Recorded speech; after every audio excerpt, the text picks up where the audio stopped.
semuanya. Shalom. Terima kasih Pak Gembala dan Ibu untuk kesempatan boleh share di tempat ini. Puji Tuhan. Kebaktian pertama tadi saya sampaikan firman Tuhan dengan tema tetap menyembah walau ada di lembah. Nah, dalam kebaktian yang kedua ini saudara, saya terdorong untuk sharing tentang anggur baru dengan kirbat yang baru. Nah, Bapak Ibu sudah dikasih Tuhan Yesus, mari kita lanjutkan ya apa yang dikatakan oleh firman Tuhan. Yuk kita baca sama-sama ayat ini. 1, 2, 3. Begitu pula anggur yang baru tidak diisikan ke dalam kantong kulit yang tua, karena jika demikian kantong itu akan goyah sehingga anggur itu terbuang dan kantong itu pun hancur. Tetapi anggur yang baru disimpan orang dalam kantong yang baru pula, dan dengan demikian terpeliharalah kedua-duanya. Apa yang dimaksud dengan ayat ini Bapak Ibu Saudara? Tentunya firman Tuhan yang kita baca ada genre sejarah, ada perumpamaan, ada puisi, ada ilustrasi. Nah Bapak Ibu Saudara, salah satu puisi yang indah itu ada dalam Kidung Agung nih Bapak-bapak. Kita bisa memuji istri kita seperti Salomo memuji pasangannya Sulami. Ya, di dalam Kidung Agung 4 ayat 1 begini. Rambutmu bagaikan kawanan kambing domba yang turun dari pegunungan Gilead. Sudah bisa bayangkan rambut wanita yang turun dari pegunungan itu pasti bahasa Jawanya mekrok, saudara. Wah, mekrok begini. Ya kan? Matamu, wah dipuji, puisi. Matamu bagaikan burung merpati. Seneng bapak-bapak. Kapan terakhir memuji istrinya? Halo? Coba kalau kamu istriku, matamu bagaikan burung hantu. Hei! Gitu ya. Nah, ini juga begitu. Kantong anggur yang baru dibutuhkan untuk anggur yang baru di era Pentakosta ketiga ini. Setuju katakan amin? Saya berdoa gereja tempat ini suatu saat akan penuh sesak waktu Tuhan dengan jiwa yang baru. Setuju katakan amin? Nah, oleh sebab itu Bapak Ibu Saudara, hari ini di era Pentakosta ketiga, pencurahan Roh Kudus yang luar biasa. Maka untuk kita bisa menerimanya juga harus mempersiapkan diri, selalu diperbaharui di dalam Tuhan Yesus. Seperti pujiannya, ku mau seperti-Mu Yesus, disempurnakan selalu dalam segenap jalanku, memuliakan. Saudara mau seperti Yesus? Jujur saya mau tanya ya, hatimu udah kayaknya hatinya Yesus Kristus? Hatimu, saya tutup mata biar nggak tahu orang jujur masuk surga. Hatimu udah seperti hatinya Tuhan Yesus? Kasihmu udah seperti Tuhan Yesus? Pelayananmu udah seperti pelayanan Tuhan Yesus? Belum, pantesan prosesmu berat dan gitu ya. Tidak apa-apa, harus diproses menjadi kantong anggur yang baru, termasuk pengorbanannya Pak Gembala juga terus diproses, saudara. Haleluya. Nah, Bapak Ibu sudah dikasih Tuhan Yesus Kristus, kita akan melihat satu tokoh di dalam dunia perjanjian baru. Kantong anggur yang lama itu harus diubah ketika ingin menerima anggur yang baru, yaitu Petrus. Petrus ketika sudah ikut Yesus jadi orang Kristen, pengikut Kristus, tapi hidupnya masih kantong anggur yang lama. Lalu prosesnya dan berikutnya ketika Petrus menjadi kantong anggur yang baru. Haleluya. Nih, seringkali apa yang terjadi dengan Petrus tidak jauh beda dengan kehidupan kita. Yang pertama, kita lanjutkan. Haleluya. Petrus dalam posisi kirbat lama, tidak percaya akan mujizat Tuhan, tidak percaya akan pertolongan Tuhan, tidak percaya akan keajaiban Tuhan. Lalu Petrus berseru, nah ini ada di Matius 14 ayat 28 sampai 31. Ayo kita baca sama-sama. 2, 3. Lalu Petrus berseru dan jawab dia, Tuhan, apabila Engkau itu berjalan, kata Yesus, datanglah. Maka Petrus turun dari perahu dan berjalan di atas air mendapatkan Yesus. Tetapi ketika dirasanya tiupan angin, apa?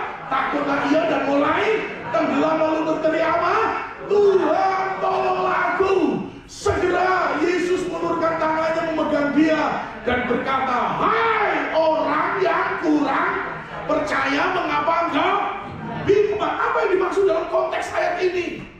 Salah satu pelayanan Yesus areanya adalah Danau Galilea. Haleluya. Sekali lagi saya tanya, sudah pernah ke Danau Galilea? Punya iman akan ke sana? Jadilah sesuai dengan imanmu. Puji Tuhan, harus begitu. Nanti kalau pas di Danau Galilea, ingat Pak Andreas Nugroho. Dan saya berdoa kamu mengalami gelombang yang sama. Bas. Saya baru 7 kali, sudah, puji Tuhan. Nah saudara, Petrus ketika sedang berlayar bersama murid yang lain, Yesus berjalan di atas air. Nah mereka ragu, mereka bilang, apa Yesus? Kalau itu Guru, suruhlah kami berjalan di atas air untuk menunjukkan kuasa dan mukjizatnya. Dan ketika Tuhan Yesus berkata, datanglah kemari, Petrus keluar dari perahu dan ada di atas air. Seharusnya kalau menurut ilmu fisika, benda yang berat ada di atas air akan tenggelam. Tapi kenyataannya tidak. Petrus bisa berjalan di atas air. Tapi begitu berjalan, fokus Petrus berubah. Ketika dihantam angin, dihantam gelombang, yang seharusnya tetap berfokus kepada Yesus, ternyata Petrus melihat kepada angin dan gelombang. Dan ketika dirasanya tiupan angin, takutlah ia. Berapa banyak dalam perjalanan hidup kita menghadapi berbagai gelombang kehidupan ini. Di saat badai bergelora, ku akan bersama. Sampai sini yakin kalau badai yang terjadi dalam hidupmu, badai apa yang sedang terjadi? Badai ekonomi, badai apa lagi? Ayo, saya tutup mata biar nggak tahu. Ya Pak, badai apa? Badai kesakitan, badai apa lagi? Pura-pura loh, padahal aku tahu masalahmu banyak. Tapi di tengah badai itu kita akan terbang, yakin? Nyanyi mutok yang meyakinkan.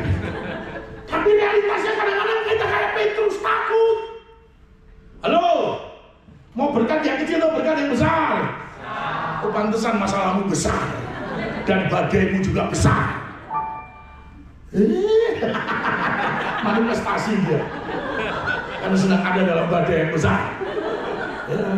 Ada pendamping untuk jadi wah itu besar badaimu. Ya, tidak apa-apa. Ketidakpercayaan yang ditunjukkan dengan ketakutan. Haleluya. Nih ketidakpercayaan ini makai kirbat lama. Takut kalah dengan pergumulan, takut nyungsep dalam pergumulan, takut ditelan oleh badai, takut hancur, saudara. Padahal dalam ujian kita berkata begini, ku tidak takut, sebab kau bersamaku, ku tidak bimbang, sebab engkau. Wes, sampai situ. Jadi kirbat lama, ciri yang pertama, ketakutan yang mendatangkan ketidakpercayaan. Walaupun Petrus sudah mengikuti Yesus, bersama-sama Yesus, melayani dalam Yesus, Bapak Ibu Saudara, itu kirbat yang lama. Kalau saudara dan saya sudah melayani Tuhan, ada di dalam Tuhan, mengiring Tuhan, tapi hidupmu lebih dikuasai dengan ketakutan, itu menyebabkan kita tidak percaya bahwa Yesus sanggup membuat mukjizat dalam hidup kita. Saudara percaya berkat yang terbesar, yang terbaik masih ada di depanmu? Mukjizat yang lebih dahsyat lagi ada di depanmu? Amin. Yang kedua, Petrus dengan kirbat yang lama, ya, tidak memikirkan yang dipikirkan Allah. Yuk, kita baca sama-sama yang apa yang ada di sini. 2, 3. Enyahlah iblis, engkau suatu batu sandungan bagiku, sebab engkau bukan memikirkan apa yang dipikirkan Allah, melainkan apa yang dipikirkan manusia. Jadi suatu saat Yesus yang dari Galilea. Nah saudara, pelayanan Yesus itu ada 2 tempat, ada Galilea dan ada Yerusalem. Jadi kalau saudara membaca Injil Matius, Markus, Lukas, maka itu mencatat banyak hal pelayanan Yesus di Galilea. Tapi ketika engkau membaca Injil Yohanes, maka engkau akan melihat, mengetahui pelayanan Yesus di daerah Yerusalem. Nah saudara, jadi Yesus bertahun-tahun ada di Galilea, kecuali dia mengikuti acara hari raya, dia baru pergi ke Yerusalem.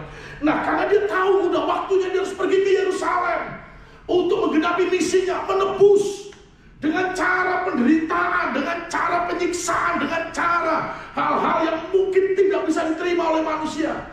Ketika Yesus memberitahukan, aku akan mengalami banyak penderitaan, banyak siksaan dalam kerangka penebusan sampai di atas kayu salib, tiba-tiba Petrus menarik jubahnya Yesus. Haleluya. Begitu Petrus menarik jubah Yesus, Petrus berkata, sekali-kali hal itu tidak akan terjadi bagimu. Tiba-tiba Yesus nengok ke Petrus, lalu berkata apa? Enyahlah. Lebih baik kau ngomong di gereja daripada ngomong di rumah. Awas kau. Nanti ribut sama istri, nah iblis. Istrimu itu bukan iblis. Ya kan? Enyahlah iblis. Kata Tuhan Yesus kepada Petrus, sebab engkau menjadi batu sandungan bagi kerajaan Allah. Ketika pikiran-pikiran kita masih pikiran dengan konteks, dengan standar, dengan kualitas duniawi. Haleluya. Saudara-saudara yang dikasihi Tuhan Yesus, tidak memikirkan apa yang dipikirkan oleh kerajaan Allah. Nah saudara dikasihi Tuhan, haleluya, dengan gembala pembina saudara Pak Yohanes Anwar itu saya sudah kenal lama sekali, saudara. Yang dulu sering isi yang di Sports Center situ, saudara, pelayanan di sana. Ya, karena tahun-tahun 2000-an itu saya sudah ada rumah di situ. Nah, karena macet-macet makanya saya pindah ke Mediterania Mall, apartemen Mediterania depan mall. Jadi dulu ini masih sawah semua kalau saya pagi berangkat kantor gitu ya. Apalagi kalau lagi hujan, aduh. Tuhan banyak menyembah gitu ya Mas Sam ya.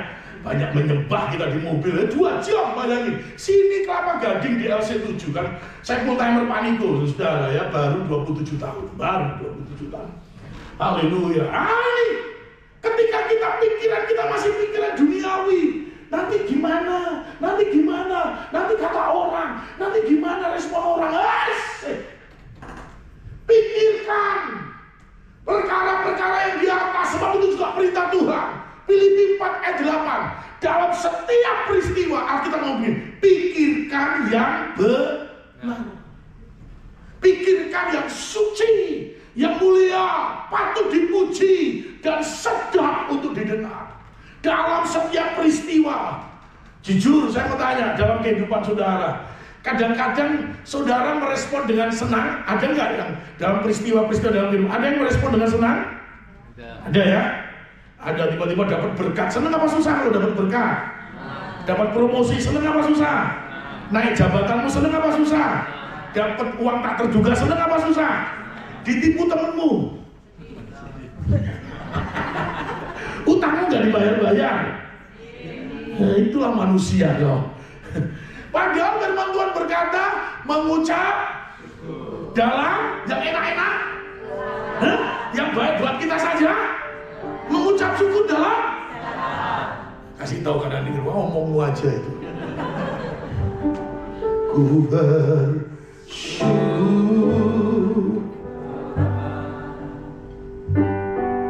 ku bersyukur.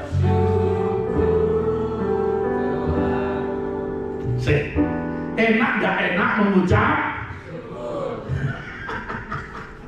Yes. Tapi tidak.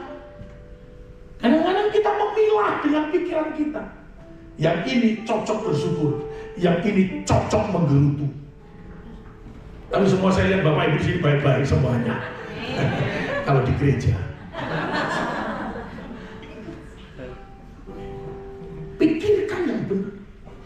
Makanya Filipi 2:5, miliki pikiran Kristus. Kolose 3:2, pikirkan perkara-perkara yang di atas.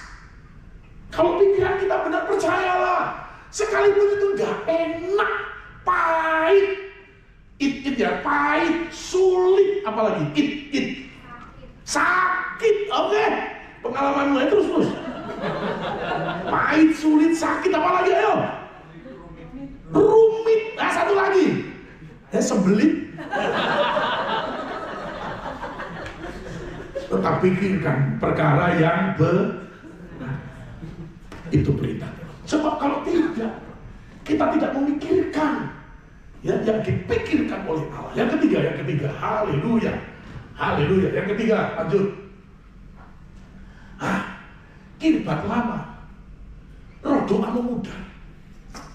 Pada waktu Yesus di Getsemani, biasanya kalau saudara ke Israel, saudara akan dibawa dulu ke Bukit Zaitun, tempat kaki Yesus terakhir kali menginjak dunia ini, sebelum dia terangkat ke surga. Habis itu saudara dibawa turun, lalu belok ke kanan. Nanti ada gereja, di mana tempat gereja itu dulu Yesus menangisi kota Yerusalem. Setelah dari situ saudara akan diajak turun lagi, baru ada namanya Taman Getsemani. Ketika saudara masuk pintu, biasanya pojok sebelah kiri itu tempat Yesus seperti itu berlutut di Taman Getsemani, saudara.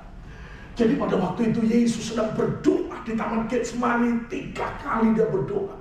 Karena sungguh-sungguh berdoa, peluh-peluh keringatnya menjadi darah. Pernah Anda berdoa sampai kayak gitu? Halo? Pernah belum? Belum. Berarti tekanan dan penderitaanmu belum seberapa. Kasih tahu kanan kirimu, gak usah lebay kau. Lihat Tuhan Yesus, dia berdoa. Ya, ayo baca sama-sama ayat ini. 2, 3. Setelah itu ia kembali kepada murid-muridnya itu dan mendapati mereka sedang tidur, dan ia berkata kepada Petrus, apa? Tidakkah kamu satu berjaga-jaga 1 jam dengan aku? Berjaga-jagalah dan supaya kamu jangan jatuh ke dalam mencoba. Roh memang penurut tetapi daging lemah.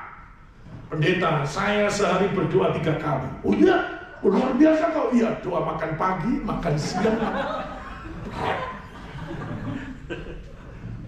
Memang harus berdoa, kita bersyukur masih bisa makan. Bersyukur Tuhan masih memberkati kita untuk bisa makan. Memang harus berdoa. Tapi di luar itu, haleluya, kita pun juga harus punya jam-jam doa dengan Tuhan. Kirbat lama, roh doanya memudar dulu pendeta.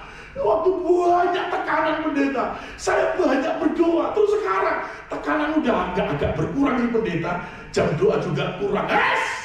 Saya berdoa tekanan makin banyak, supaya makin banyak Padahal firman Tuhan berkata 1 Tesalonika 5:17, apapun keadaanmu, baik sedang di atas, di bawah, langitmu sedang biru, sedang cerah, awan gelap, tetaplah berdoa, kata firman Allah. Kirbat lama ditandai dengan roh memudar dalam doa.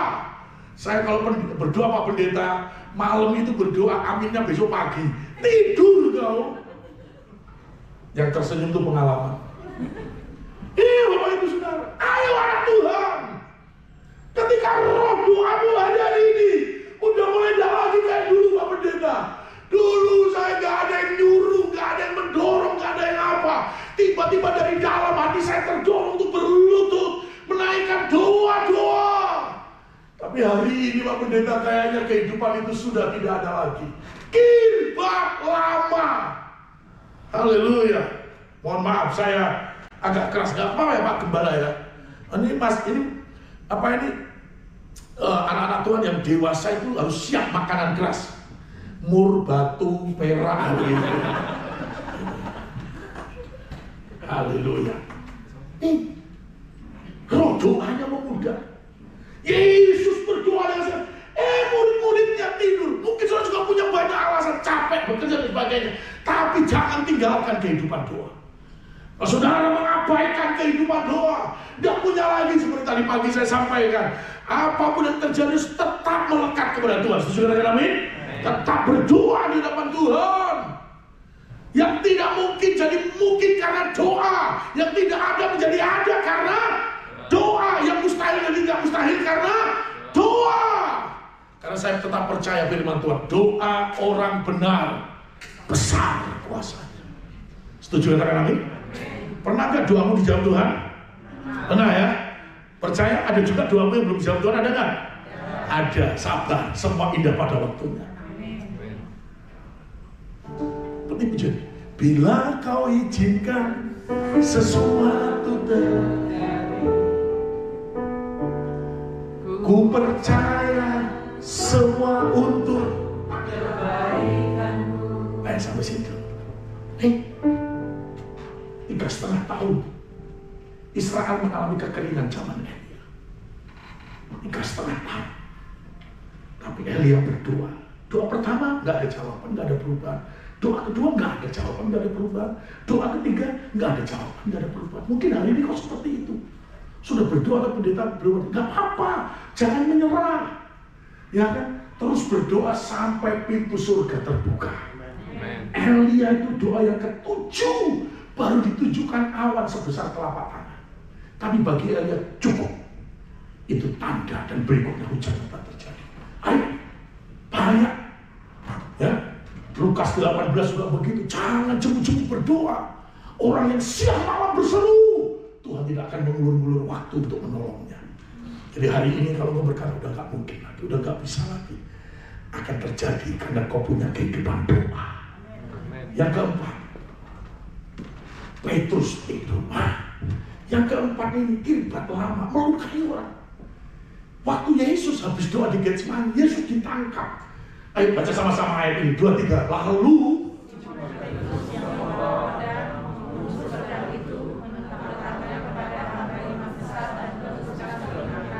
nama hamba itu? Terus Pak Pendeta, saya nggak pernah bawa pedang lagi. Saya nggak pernah melukai. Kuping, telinga, nggak ada. Tapi perbuatanmu. Saudara, dengar. Perkataan itu lebih tajam dari pisau. Kalau orang tergores pisau 3 hari, 5 hari kering. Jujur, pernah nggak hatimu tergores dengan perkataan yang menyakitkan? Berapa lama? Halo? Saya tutup mata biar nggak tahu orang jujur masuk surga. 3 hari selesai? 3 bulan selesai? 3 tahun selesai? Wah, 3 tahun selesai, bayangin. Butuh waktu bertahun-tahun kalau kita melukai orang dengan perkataan kita. Makanya Bapak Ibu jangan asal ngomong. Jangan lukai anak-anak kita dengan perkataan-perkataan. Emang kamu bodoh. Halo, bapakmu berarti juga. Kalau ngomong sama anak emang kamu dungu, berarti ibumu juga. Hati-hati makanya. Lebih baik kata-kata yang membangun. Begitu Gideon menjadi salah satu anak muda yang takut karena bangsanya sedang dijajah Midian. Perkataan itu, hei anak muda, penakut. Enggak. Tuhan kamu, hei prajuritku yang gagah perkasa. Ini Bapak Ibu Saudara, bangkitkan. Nah, melukai. Halo ibu-ibu, waktu pacaran dulu dengan sekarang jadi suamimu sama pacarmu itu, kata-katanya lebih banyak melukai atau romantis? Ibu, halo, romantis ya? Nunggu 4 jam, gara-gara kamu masih ada kesibukan. Kata pacarmu dulu sekarang jadi suamimu, 4 jam itu serasa 4 menit. Lagi pacaran, kalau orang pacaran itu yang keluar kitab Kidung Agung, tapi begitu marah yang keluar kitab Wahyu, cawan murka Allah. Ya sah, itu lagi pacaran dia. Bawa pacar saya tanya, kapan menikah? Belum tahu. Itu kalau saya ngomong sama pacarnya, kamu mau pasanganmu sedang membawa kamu di persimpangan jalan, ya? Belum tahu kapan akan dinikahi. Hei, pacaran tok gak makan, lapar. Ya, kembali ke sini, melukai. Kadang-kadang omongan kita juga begitu. Kita merendahkan pasangan kita, terluka. Kita merendahkan anak-anak kita, terluka, Bapak Ibu Saudara. Kita merendahkan orang-orang di sekitar kita. Anda jadi pemimpin, Anda bukan untuk merendahkan anak buahmu, tapi bagaimana supaya anak buahmu bangkit dan maksimal dalam pekerjaannya. Petrus kirbat lama hanya melukai, dan melukai. Haleluya. Kiranya kita tidak lagi hidup dalam kirbat yang lama, ya. Seperti pujian ini. Ku telah mati dan tinggalkan. Sudah, nyanyi kayak orang nggak makan 3 hari 3 malam. Nggak ada suara. Saya senang di sini. Ya, tadi baru datang udah dikasih makan. Ya, tengah-tengah ibadah makan lagi. Tapi karena saya orang Jawa tadi tanya Pak Gembala, saya suka kerupuk. Kerupuknya enak, pas sudah sama saya. Nambah 2 kali jadi saja. Ya kurus. Ku telah mati dan tinggalkan apa? Cara hidupku yang lama. Terus semuanya sia-sia dan tak berarti lagi. Jadi ibu-ibu pulang gereja, jangan lagi kata-kata yang melukai. Suamiku yang baik, kalau dia pulang kantor terlambat, aku percaya kamu pasti banyak menyembah di jalan. Iya kan? Daripada pulang kantor, kemana dulu tadi? Sama siapa pergi? Kemana? Makan apa? Daripada kau curigai ngomong begitu. Aku percaya tadi kamu banyak menyembah di jalan karena kemacetan. Kan enak dong? Iya kan? Biasa bapak-bapak mesti tahu ya, rayuan istri kita itu membuat dompet kita kosong. Tapi ibu-ibu di sini baik semuanya, haleluya. Kalau di gereja, yang penting jangan melukai. Kadang-kadang kita terpancing, ingat itu. Kita mungkin nggak melukai dengan benda-benda tajam, tapi perkataan kita, sudah. Petrus kibat lama melukai orang lain. Yang kelima, haleluya. Ngapain Petrus? Lanjut, ngobrol sendiri. Gue ngobrol terusan dulu. Lanjut tadi ya. Oke. Sampai di mana tadi? Gara-gara kamu menyangkal Yesus. Saudara, kalau engkau sungguh-sungguh dengan Tuhan, engkau menjadi target. Ya, tujuan target apa? Supaya engkau ditarik kembali untuk hidup yang lama, tidak mendekat kepada Yesus. Ya, tapi Pak, selama ini saya tidak pernah dicobain iblis, Pak. Berarti kau sudah temannya iblis. Ayo baca sama-sama ini. 2, 3. Tidak lama.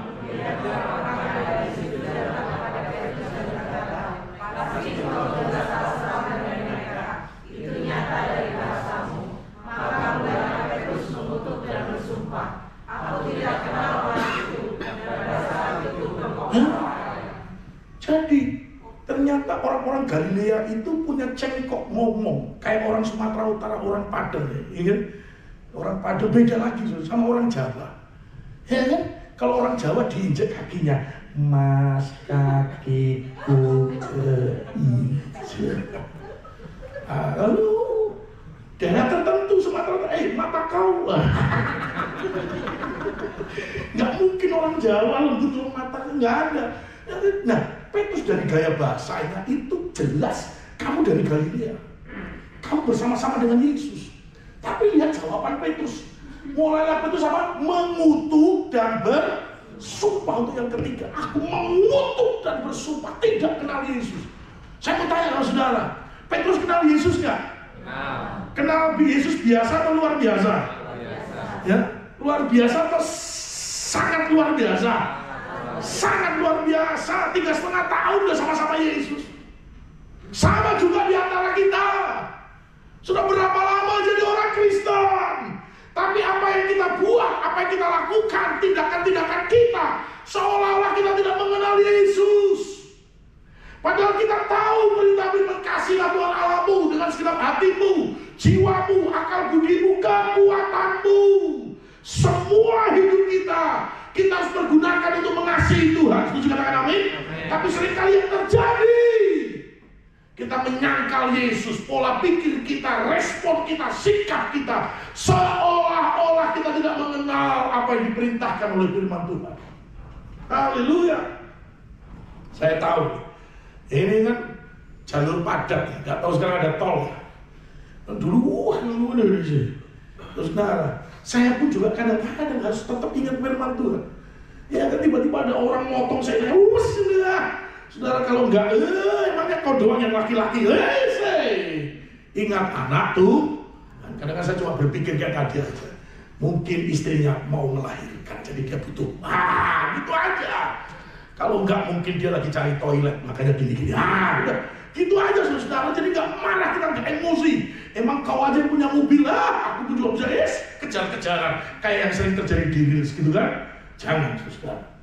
Itu berarti perbuatan kita seperti tidak mau. Udah berkati Tuhan. Berkati dia selamat sampai tujuan. Itu lebih baik.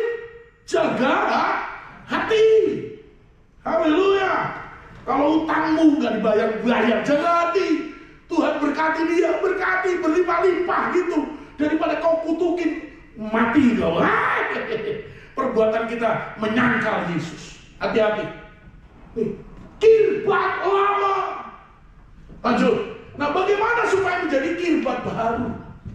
Ya, kesadaran untuk berubah menjadi kirbat baru muncul dari dalam pertobatan.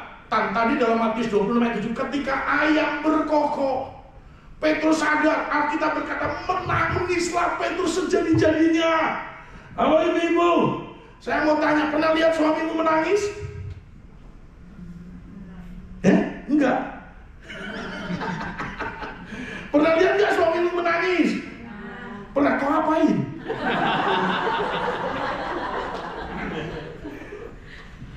Ya kan? Tanya dulu. Ku telah mati dan tinggalkan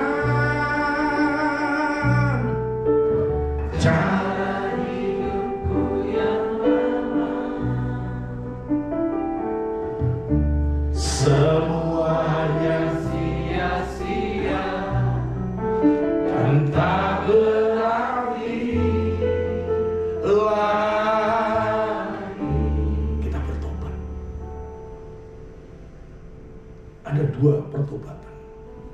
Pertobatan yang pertama ketika kita dari gelap bertobat untuk masuk ke dalam terang dengan pengakuan dosa dan menerima Yesus sebagai itu. Pertobatan yang kedua ketika kita sudah di dalam Kristus, tapi kita mau menjadi 1 Yohanes 2 ayat 6. Barang siapa di dalam Yesus wajib hidup sama seperti gembalamu, sama seperti pengkhotbahmu, sama seperti siapa? Itu yang membuat kita bertobat, berubah lagi. Ini saudara, walaupun kau lihat agak sangar pengkhotbahmu ini, itu seperti durian, luarnya aja sangat tapi dalamnya manis. Kalau Roh Kudus sudah jamah, saya sudah menangis di depan Tuhan. Ya, kemarin di DPJ itu saya juga banyak angkat tangan menyembah Tuhan, menangis. Ternyata disunting sama anak-anak itu. Waduh, media itu. Saya kan nggak tahu lagi, tutup mata lagi. Tuhan, mau lebih lagi. Apimu menghanguskan yang perlu kau hanguskan dalam hidupku, supaya aku lebih lagi berkenan di hadapanmu. Kan begitu saudara. Nggak taunya disunting lagi, nangis dulu. Banyak masuk WA ke saya. Masuk. Ya ampun. Tapi nggak apa-apa, yang penting benar di hadapan Tuhan ya. Kau cengengesan banyak salah. Bawa ini. Bertobat, nggak apa-apa, diperbaharui. Ayo bro, nyanyi lagi bro. Ini karena pujian ini. Ku mau seperti-Mu Yesus, disempurnakan selalu.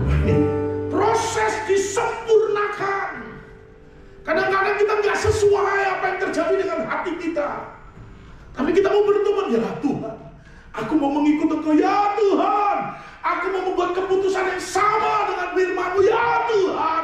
Aku mau terus mengiring Engkau. Haleluya. Bertobat, setuju katakan amin. Yang kedua, mengasihi Kristus. Lukas 14 ayat 26.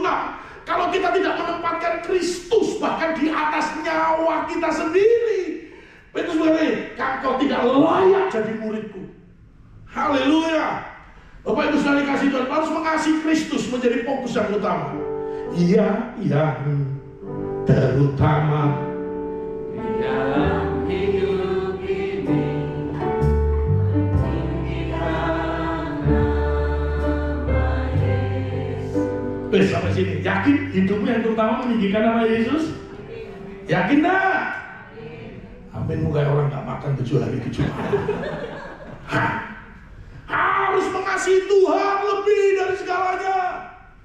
Matius 22 ayat 37-38, yang terutama mengasihi Allah lebih dari segalanya. Seringkali kan kita ngomong, aku mengasihi Engkau Tuhan, aku mengasihi Engkau. Jujur, pernah benci gak sama orang? Pernah ya? Ya, 1 Yohanes 4 ayat 20 ngomong begini, kamu teriak-teriak, aku mengasihi Engkau Tuhan, aku mengasihi Engkau Tuhan, tapi hatimu masih memendam kebencian. Kata Tuhan di dalam 1 Yohanes 4 ayat 20. Media, coba buka 1 Yohanes 4 ayat 20, cobain. Apa kata Tuhan? Bukan ini. 1 Yohanes 4 ayat 20. Bisa nggak? Kalau nggak bisa saya ngomong nih.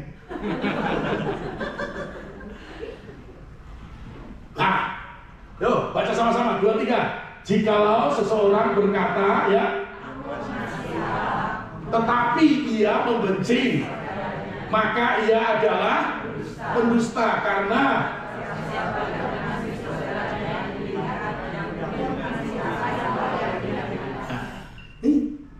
jadi kalau kita ngomong aku mengasihi Engkau Tuhan, mengasihi Engkau Tuhan,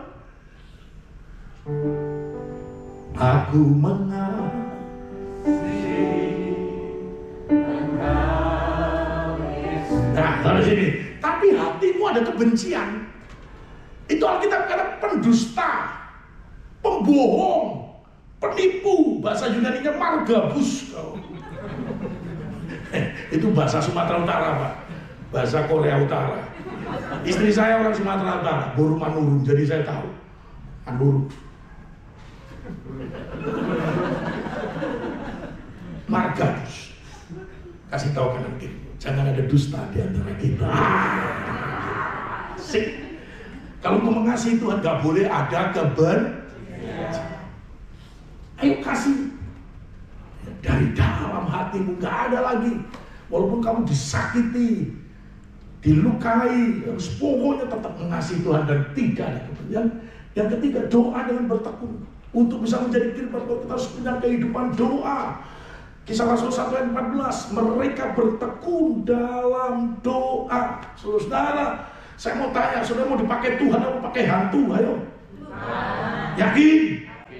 Tapi kalau gaya hidupmu malas berdoa, roh doamu memudar, saudara dan saya akan dipakai hantu untuk melukai banyak orang, membuat orang jauh dari Tuhan, membuat orang meninggalkan Tuhan. Tapi ketika engkau roh doamu menyala-nyala dan engkau bertekun dalam doa, percayalah perkara-perkara besar akan terjadi karena dihasilkan oleh doa. Dan yang terakhir, hidup dalam kekudusan. Nih Bapak Ibu Saudara, terus diproses, dicek. Bapa, ku persembahkan sebagai persembahan yang hidup, kudus dan yang berkenan padamu, sebagai ibadah yang sejati. Biarlah pujian kita sesuai dengan kehidupan kita. So, kalau kita belajar dalam kitab Amos, orang-orang Israel itu semangat beribadah kepada Tuhan, semangat memberikan korban kepada Tuhan. Tetapi Tuhan mencela. Kenapa? Karena yang memuji, yang menyembah, yang memberikan korban itu, dia tidak mempersembahkan hidupnya bagi Tuhan. Saudara, ayo, apa yang perlu diperbaiki, apa yang perlu diubah Tuhan, biarlah engkau terus berkarya dalam hidup kita. Setuju katakan amin? Siap mau dipakai Tuhan? Siap jadi kiribat yang baru? Yes, di era Pentakosta ketiga. Nanti tanggal 15 Juni, saudara, Ya, kemarin Pak Niko saya sudah berhenti KKR di lapangan-lapangan, sudah 318 sama seperti itu. Beliau lakukan. Nah, saya nanti di lapangan, di kampung sih, tapi di lapangan ini. Di daerah Sleman sana, saudara saya akan KKR di kampung. Doakan nanti kalau tanggal 15 Juni, saudara ingat, ini Pak Andreas jam 3, jam setengah 4 sore, saudara. Nanti saya kirim lewat Pak Gembala itu, atau lewat Ibu Mai, itu brosurnya. Doakan saudara, supaya berharga di mata Tuhan temanya itu, saudara. Ya nggak apa-apa. Ya kan, mulai dari kampung-kampung, makanya kamu jangan, saya doa sama kamu tadi kan dipakai Tuhan di desa-desa, ya nggak apa-apa loh. Ya kan, saya bangsa-bangsa kan begitu kan, begitu. Haleluya.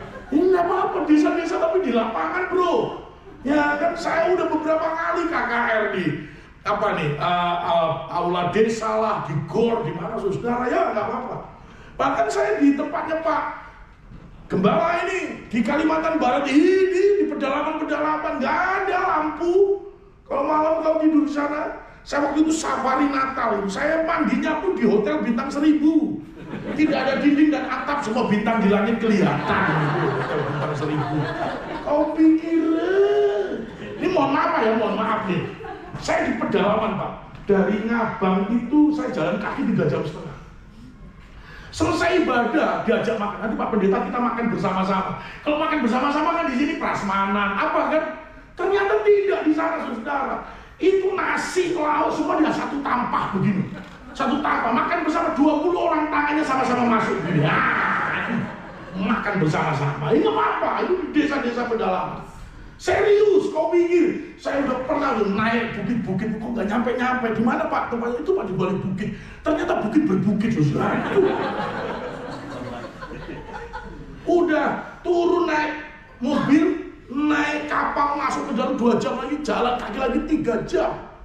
Jujur saya ngomong, aduh Tuhan, udah capek Tuhan, udah capek nih, udah hampir 2 jam setengah jalan kaki. Tiba-tiba Roh Kudus ngomong begini, kalau kamu pengen istirahatkan di rumahku selamanya. Serius saya ngomong.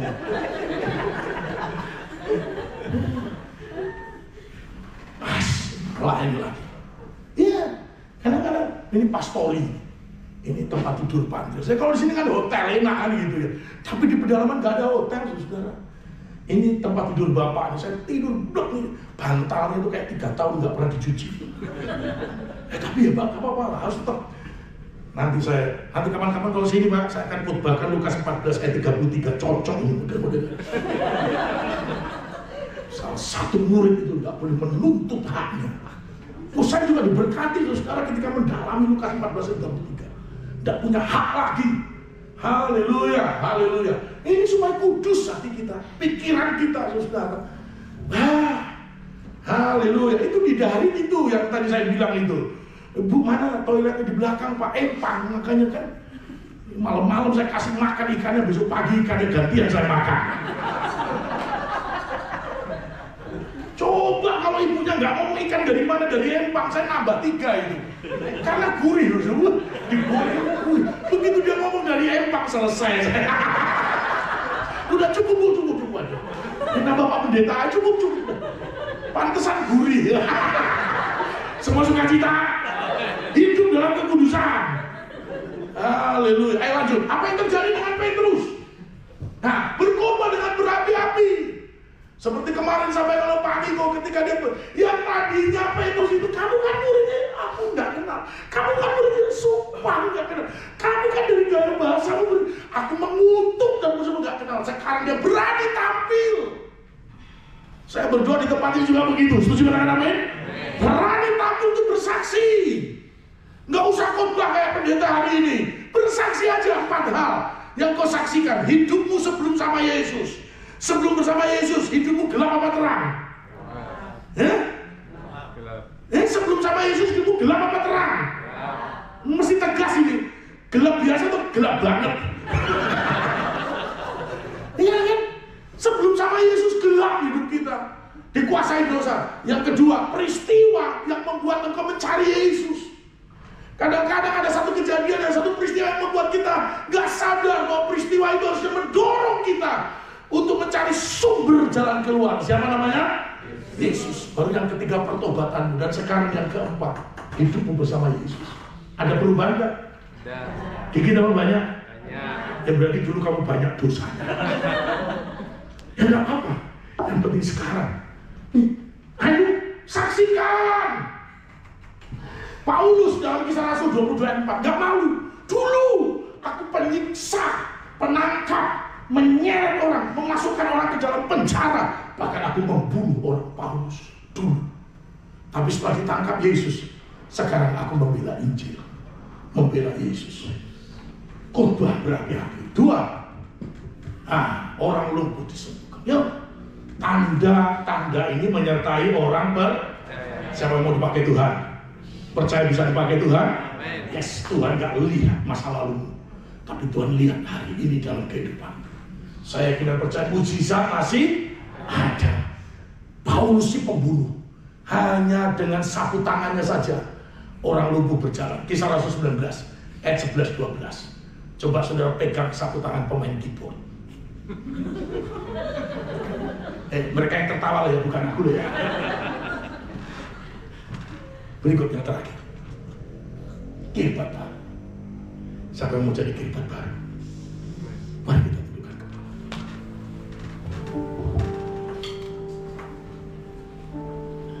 Ku telah mati dan tinggalkan Cara hidup yang lama, semuanya sia-sia dan tak berarti.